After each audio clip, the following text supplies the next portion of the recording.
Outreach Social Worker for Hope House Memphis, right here in Memphis, Tennessee.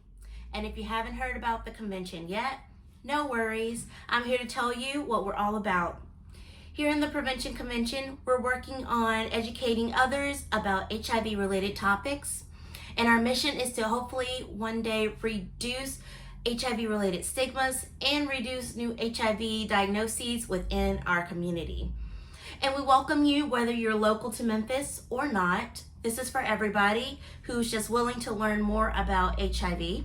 And if you're interested in looking at more of our videos, or maybe you just want to catch up on our past videos, please like and subscribe to our page on YouTube. We also post our videos on Facebook, our Facebook page, and both are under the handle Hope House Memphis. So yeah, that's enough chit chat for now. Let's get into our topic today, which is part 2 of the art of disclosure. So last week we talked about how to disclose to another individual, with whom you want to disclose to, etc.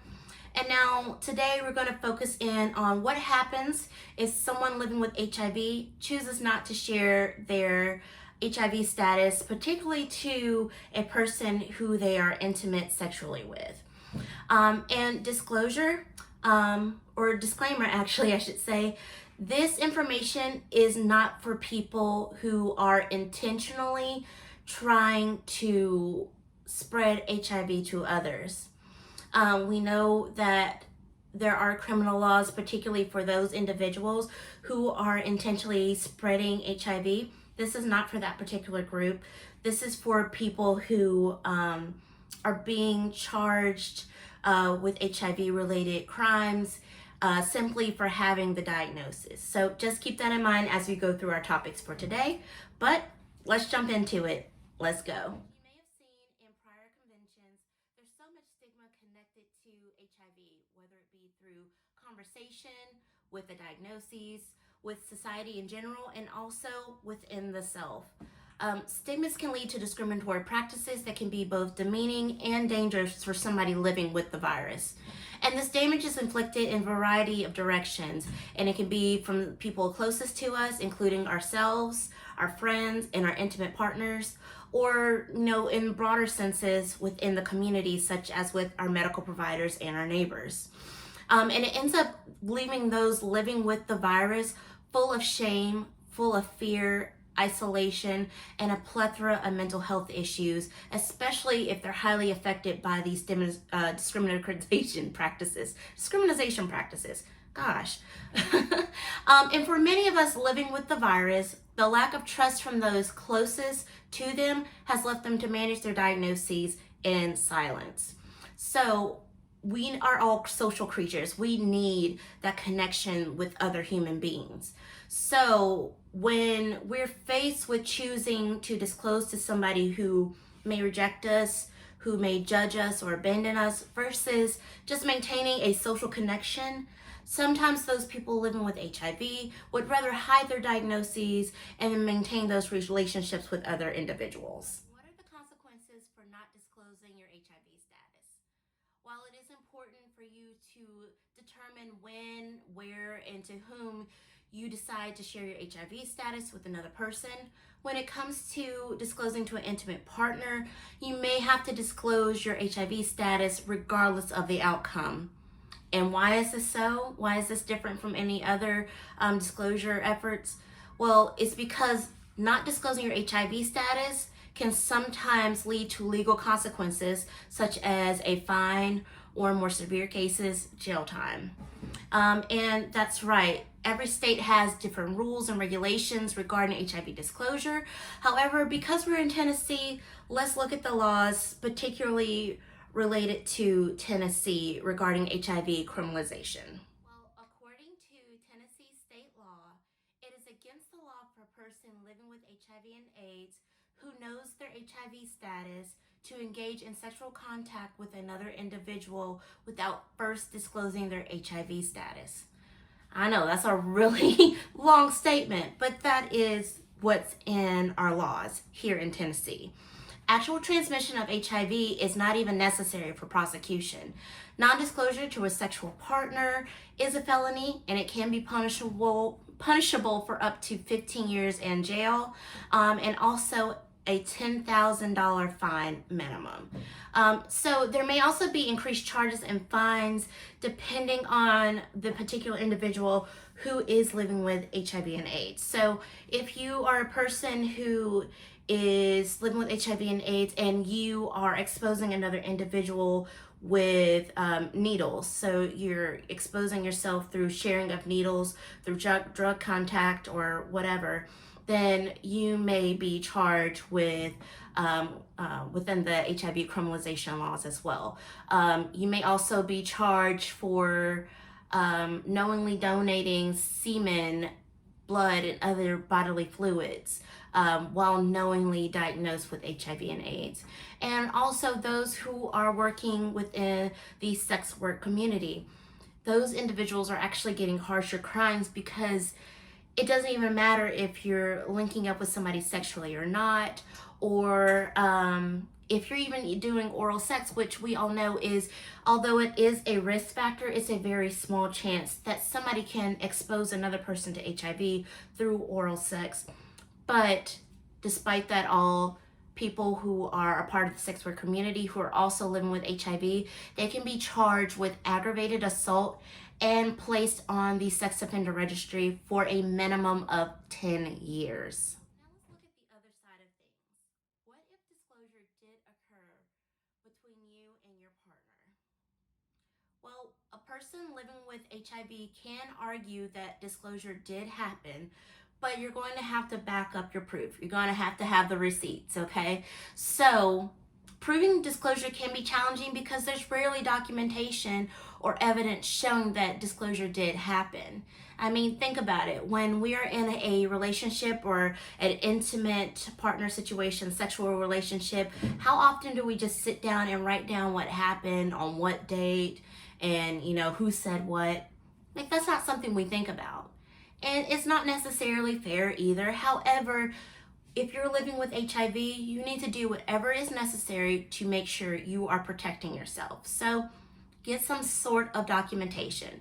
You can create your own form, and there's also some forms that you can Google that says, hey, I disclosed to this person of my HIV status on this date at this time. This is their response. Have them sign it if they're willing to sign it. If not, at least have that documentation. Having a witness is also very effective as well. Have somebody who already knows your status, somebody that you trust, and that can offer support to you during that particular disclosure situation. Have them be a witness to what's going on. And some great resources that you can have on hand to help with this disclosure process and to record what's going on through this disclosure process. Some people might be your medical provider, your social worker, or your therapist. Go to one of those individuals because guess what? We already document what's going on anyway. Every time we see you, we're writing something down that says what happened within that session, what we did to help you, what you needed, etc. So get somebody who's already documenting and make sure they're documenting it. It's okay to have that extra comfort as well, just to make sure your provider is recording the information that is going on in your session. And they're not going to write down every little thing that you said. It'll basically be something like, hey, we discussed disclosure. These are the tools that we use. This is their person's reaction, the end. Okay? So get it in writing. Get somebody who can witness it, but get something to prove that you have disclosed your status to another individual for your protection, for your sake. So there are some people who believe these HIV criminalization laws are based on old information. We now have new information, new science to back up how HIV is transmitted and ways to prevent HIV transmission. So there are advocates who feel like the charges being brought up against somebody who's living with HIV are quite harsh. And there are committees now to work on adjusting those laws to be more fair towards those who are living with HIV. And again, you're probably asking why. I mean, if a person's living with HIV and they're having intimate contact with another person, shouldn't they be charged?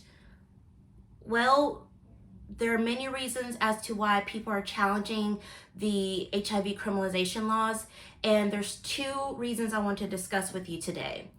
And one of those goes right back to science. Science states that if a person who's living with HIV takes their medications regularly, their antiretrovirals regularly, and are deemed undetectable, that means they cannot transmit the HIV virus to another person. So there's the U equals U movement. Undetectable, which means a person is taking that medication regularly and their viral load is at the lowest it can go, or less than 20 copies or lower than that per vial of blood that's taken at the doctor. If they're deemed undetectable, they're not going to transmit the virus to another person. And the research backs this up. So it is said if a person living with HIV knows that they're undetectable, why are we charging them as a crime, as criminals, when we know that undetectable means untransmittable? Also, there are committees who believe that the criminalization laws are particularly targeting lower income individuals. And who are the main group that are targeted within this population? Well, it's African American males. So it all goes back to high incarceration rates for African American males. They believe these laws are targeting those individuals because they live in these high poverty areas with a lack of resources, a lack of education and knowledge, and a lack of medical care as well. And even in consensual adult sexual relationships where HIV was not transmitted through a sexual partner, criminal charges can still be brought up against these individuals. There are large groups fighting against HIV criminalization for the mere fact that it's seen as another way to incarcerate African American males. And there is a quote that I want to share with you about this particular situation. According to an article on HIV criminalization by Robert Suttle, it is stated that we can prevent HIV by reducing stigma, or we can prosecute HIV by locking up those of us who are living with it. But we cannot do both. We need to make sure that we take the path that will improve public health and deliver on the promise of justice to every person, including those of us who are living with HIV. And I love this statement because it forces us as a community to look how we are systemically dealing with our own fears related to HIV. We are not working to reduce the stigma if we're constantly charging everybody as a criminal for living with a virus that they didn't ask for. The answer isn't to lock everybody up who has the virus. The answer is in the knowledge and access to resources. So, while we're working on changing some of these laws, let's all do our part by continuing to learn and share as much as we can about HIV. HIV transmission, HIV medical care, and prevention as well. Let's not let fear dictate how we treat one another. Challenge fear through education, advocacy, and awareness. And as always, I'm here to help you with that.